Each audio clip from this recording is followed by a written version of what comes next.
Assalamualaikum Sobat Football United. Ringan amatiran ala gua. Oke, gua akan mengabarkan ini ya, situasi tentang beberapa pemain Manchester United dari sumber, yaitu adalah Laurie Whitwell ya. Laurie Whitwell ini di salah satu podcast Talk of Devil Pod ini memberikan update-update mengenai situasi dari beberapa nama.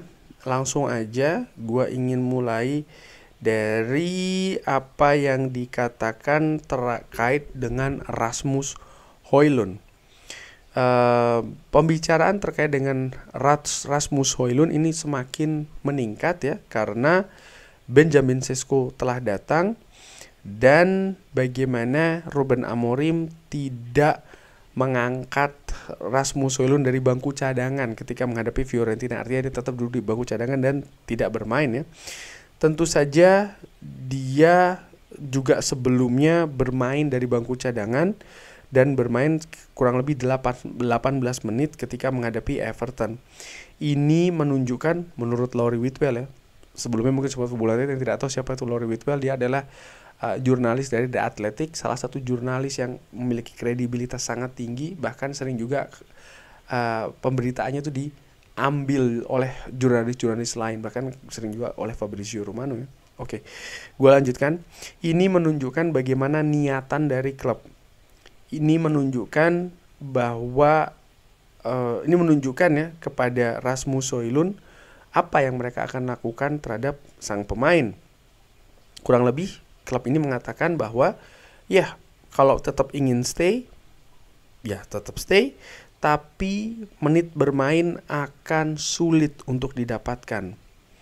Jadi ini semacam kayak statement dari Manchester United kepada Rasmus Højlund bahwa kan memang ada kabar ya kan, yang disebutkan oleh sumber-sumber lain juga bahwa misalnya AC Milan ya kan berniat atau bahkan sudah mungkin masuk ke tahap negosiasi, tertarik untuk mendatangkan Rasmus Højlund, tapi Rasmus Højlund sebelumnya mengatakan bahwa dia tetap ingin stay, tetap ingin fight. Oke. Tapi apa yang dilakukan oleh Ruben Amorim dan juga Manchester United seperti memberikan realita gitu ya. Kalau tetap ingin stay, ya udah stay, nggak apa-apa. Tapi dengan menit bermain yang akan turun drastis perbedaannya jika dibandingkan dengan periode-periode sebelumnya. Bagaimana nih?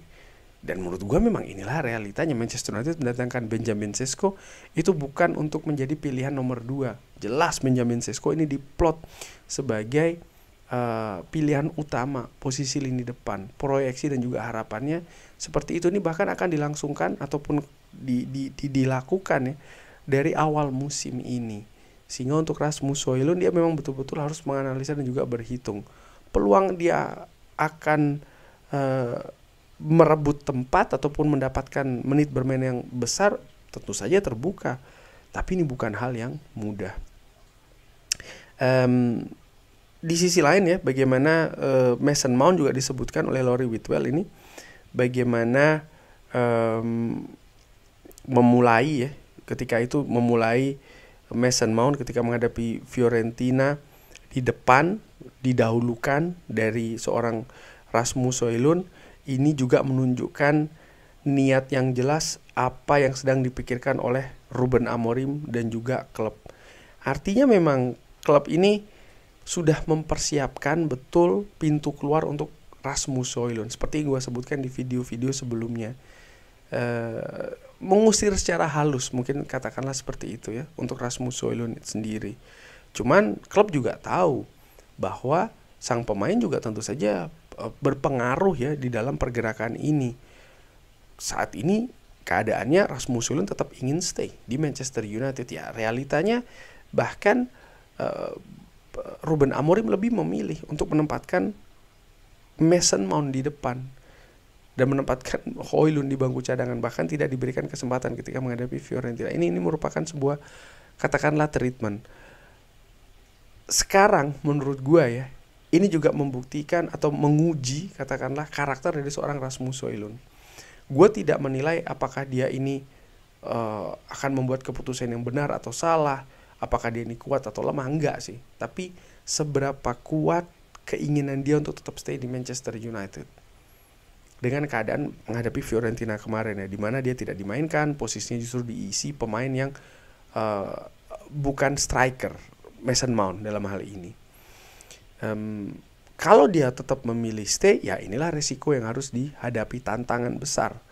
Tapi ketika dia memilih cabut, ya menurut gue ini juga merupakan sebuah situasi yang bisa jadi mungkin lebih realistis juga ya bagi sang pemain. Dia mungkin memilih untuk memiliki menit bermain yang lebih tinggi ya kan, dan lain-lain. Cuman perlu diingat juga nih menurut gue untuk Rasmus Højlund, terutama ketika misalnya Rasmus Højlund ini memilih untuk, saat ini kan kabarnya AC Milan ya yang lebih menginginkan Rasmus Højlund. Bagaimana di sana untuk posisi-posisi depannya, ini kan juga bukannya tanpa saingan. Misalnya ada Thomas Gimenez, Santiago Thomas Gimenez, yang musim lalu ditransfer dari Feyenoord dengan angka 30 juta euro lebih, dimana Thomas Gimenez ini Santi Gimenez ya, memiliki musim yang tidak buruk. Dia mencetak 5 gol dari 14 penampilannya di Serie A bersama dengan AC Milan di debutnya. Menurut gue ini bukan sesuatu yang buruk, dimana dia juga datang di tengah musim ya kan. Artinya memang persaingan pun juga tidak akan mudah untuk mengisi lini depan AC Milan. Jadi dia memang betul-betul menurut gue ya, saat ini posisi dari Rasmus Højlund ini intinya dia harus berhitung. Dia tidak bisa hanya karena faktor emosi saja, tidak, dia harus benar-benar melihat visinya dia seperti apa sebagai seorang atlet. Tidak dalam situasi yang mudah. Baik itu stay di Manchester United ataupun juga cabut ke AC Milan misalnya ya. Tapi jelas disebutkan oleh Laurie Whitwell, Manchester United lebih terbuka untuk Rasmus Højlund ini cabut. Terkait dengan kabar dari Alejandro Garnacho, pembicaraan terus terjadi. Chelsea disebutkan ini menunggu sampai dengan akhir dari transfer window, dari jendela transfer ini ya, sehingga mereka bisa mendapatkan diskon dari harganya. Ini luar biasa untuk melihat bagaimana apa yang kita dengarkan ya terkait dengan keadaan yang akan diterima oleh Manchester United. Di awal bursa transfer, beberapa klub disebutkan menawar 7 atau harga dari Garnacho ini diinginkan 70 juta pounds, lalu dikurangi menjadi 60 juta pounds. Saat ini disebutkan oleh Laurie Whitwell, mungkin bisa jadi Manchester United akan menerima senilai 40 juta pounds untuk mengimbangi apa yang telah mereka keluarkan di bursa transfer kali ini ya. Dan Manchester United telah melakukan banyak atau mengeluarkan cukup banyak uang, dan ini memberikan tekanan untuk mereka juga segera melakukan penjualan pemain. Laurie Whitwell mengatakan juga bahwa memang Ruben Amorim mengatakan kalau akan menyambut kembali para pemain ketika memang tidak bisa cabut di jendela transfer, di mana mereka memiliki sebuah harga dan klub harus mendapatkan atau menyetujui harga tersebut, atau mereka akan memilih untuk tidak melepas ya pemain. Ini yang disebutkan oleh Laurie Whitwell terkait dengan pemain-pemain Manchester United yang kabarnya akan dilepas di musim panas ini. Chelsea saat ini bermain dengan hal tersebut, dan mereka berpikir kalau ya kalau saja mereka bisa terus menahan situasi sampai dengan akhir bursa transfer, maka pada akhirnya Chelsea akan bisa mendapatkan Garnacho dengan harga yang lebih murah. Dan kalau ini yang terjadi, maka ini merupakan mungkin ya secara ringan amatir merupakan sebuah kekeliruan dari manajemen Manchester United yang memutuskan untuk melepas Garnacho di musim panas kali ini. Padahal di musim dingin kemarin Napoli misalnya memberikan tawaran yang lebih tinggi ya kan. Kabarnya di angka 60 juta pounds dan Manchester United menginginkan di sekitar angka 70 juta pounds. Karena itulah akhirnya gagal ya kan, tidak jadi kesepakatan tersebut. Sekarang dengan Chelsea betul-betul memainkan situasi ini. Mereka tahu bahwa Garnacho ingin pindah ke Chelsea. Kabar dari Fabrizio Romano mengatakan bahwa kesepakatan secara personal ini tidak ada masalah ya. Garnacho sangat ingin pindah ke Chelsea. Chelsea mengetahui hal tersebut dan mereka bermain dengan situasi ini. Mereka juga tahu keadaan dari Manchester United yang butuh melakukan penjualan untuk mengimbangi situasi keuangannya, dan mereka menunggu sampai akhir jendela transfer untuk bisa mendapatkan hak angka yang lebih murah.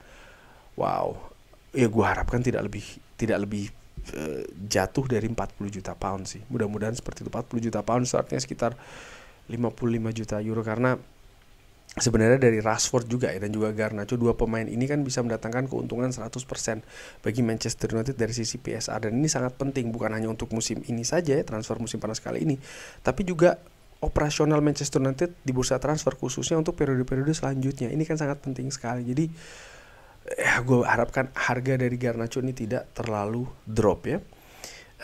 Balik lagi ke Rasmus Højlund, Laurie Whitwell mengatakan ya terkait dengan Rasmus Højlund, saya mendapatkan informasi kalau ini merupakan penjualan ya. Manchester United akan menerima lebih sedikit bahkan ya dari angka yang diharapkan dijual, yaitu sekitar 45 juta pounds. Karena ya akan harus dimasukkan ya beberapa semacam kayak poin-poin berbeda dari penjualan, termasuk juga angkanya. Ya tadinya kan disebutkan atau diberitakan bahwa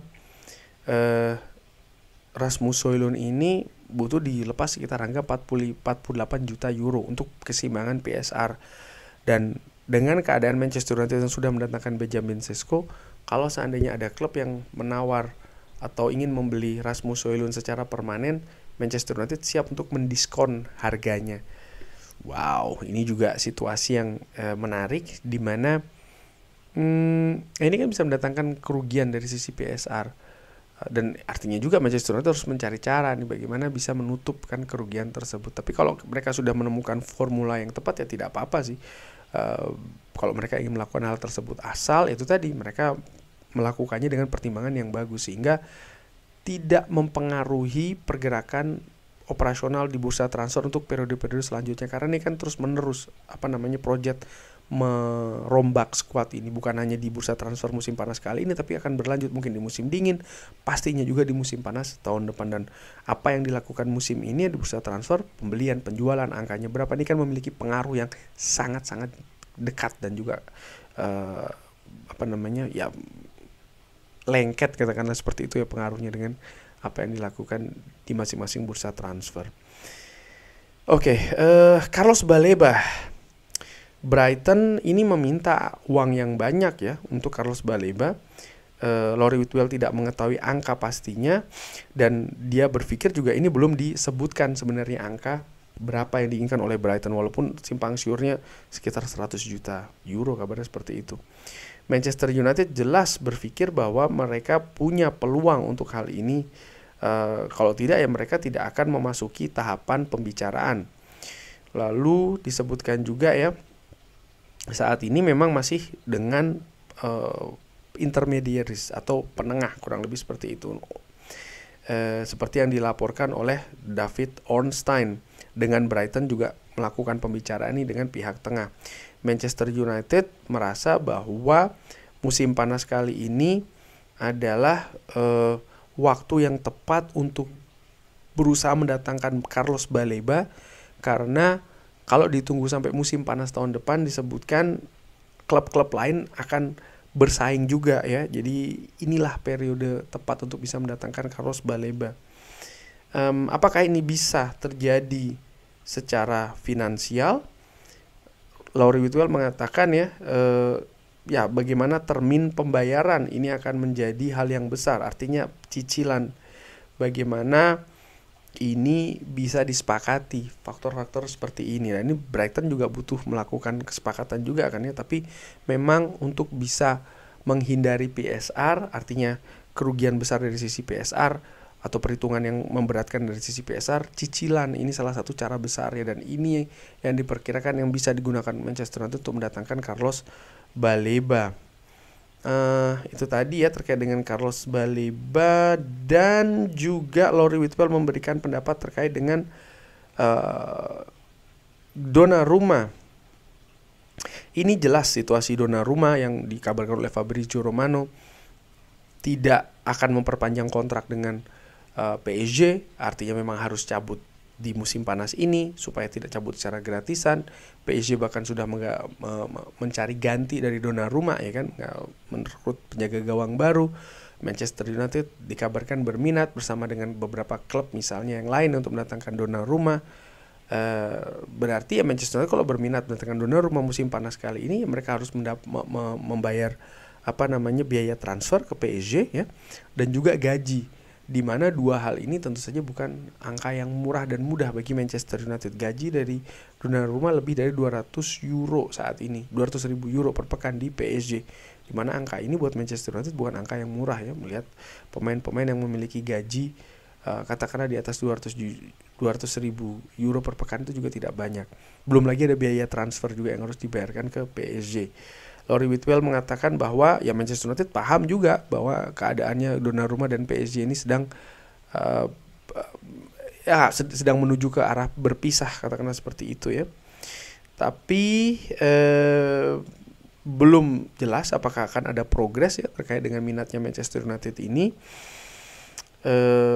Laurie Whitwell bahkan mengatakan ya, kalau Manchester United nampaknya lebih fokus ke penjualan dan melihat apa yang mereka bisa lakukan untuk Carlos Baleba daripada penjaga gawang. Jadi memang prioritasnya itu adalah penjualan pemain untuk bisa bergerak untuk mendatangkan Carlos Baleba daripada penjaga gawang. Jadi kalau dari hal tersebut yang gue bisa simpulkan bahwa prioritasnya saat ini adalah menjual pemain, Carlos Baleba, baru penjaga gawang. Dan dengan singkatnya waktu di bursa transfer kali ini, nampaknya posisi penjaga gawang gue perkirakan, gue bisa jadi salah tapi gue perkirakan memang tidak akan berubah sih di Manchester United. Dan kalau Donnarumma datang pun ke Manchester United dengan segala daya upaya, dengan misalnya gaji yang diberikan yang tentu saja mahal, transfer pun juga demikian, jelas Donnarumma didatangkan bukan sebagai penjaga gawang nomor 2. Dan kalau penjaga gawang Manchester United tidak ada yang cabut ya, baik itu Andre Onana maupun Altay Bayindir, maka Manchester United akan memiliki 4 penjaga gawang. Dengan jumlah pertandingan yang tidak sepadat musim lalu ya, lebih ke kompetisi lokal, menurut gue 4 penjaga gawang ini terlalu banyak. Sehingga gue tetap berpendapat dan juga berprediksi ya, bahwa selama penjaga gawang Manchester United tidak ada yang cabut, Manchester United tidak akan mendatangkan penjaga gawang baru siapapun itu. Kurang lebih seperti itu Sobat Football United. Jangan lupa like, sholat, dan juga subscribe. Jangan judol ya. Sayangi diri sendiri dan juga keluarga serta orang-orang terdekat.